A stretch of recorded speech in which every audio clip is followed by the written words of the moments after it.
Cukup prudent.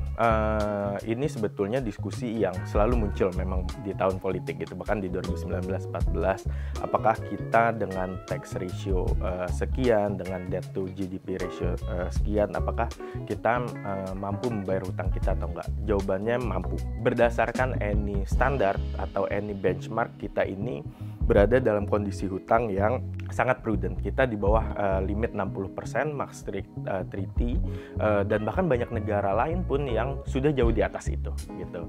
Jadi kuncinya adalah sebetulnya apakah hutang kita aman atau enggak.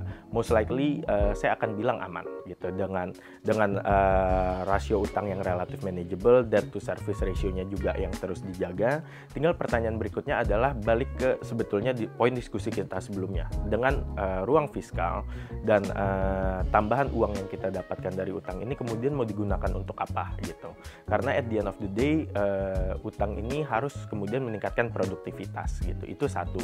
Dan mungkin tantangan lainnya yang kita perlu pikirkan adalah dari utang ini kita perlu ingat tadi tren global sekarang ini tingkat suku bunga sedang tinggi-tingginya gitu. Walaupun Indonesia tidak setinggi negara lain, kenaikannya tidak seakseleratif negara lain, tapi biaya utang kita relatif lebih mahal ketimbang periode-periode sebelumnya.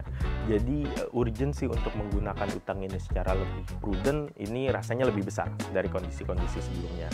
Nah, ini tinggal bagaimana investment ini bisa digunakan untuk kebutuhan yang produktif dan memang untuk agenda pembangunan jangka panjang. Tapi kalau kita lihat dari berbagai indikator kesehatan utang, seperti misalnya dari tenornya, dari tingkat bunganya, lalu kemudian dari komposisi utang asing dan domestik, ini semuanya menunjukkan kondisi yang sangat-sangat aman utang Indonesia. Kalau kita lihat data utang Indonesia, utang pemerintah mungkin kelihatan angkanya segitu-gitu aja gitu. Dan mungkin perbaikannya ini nggak terlihat terlalu drastis atau signifikan. Tapi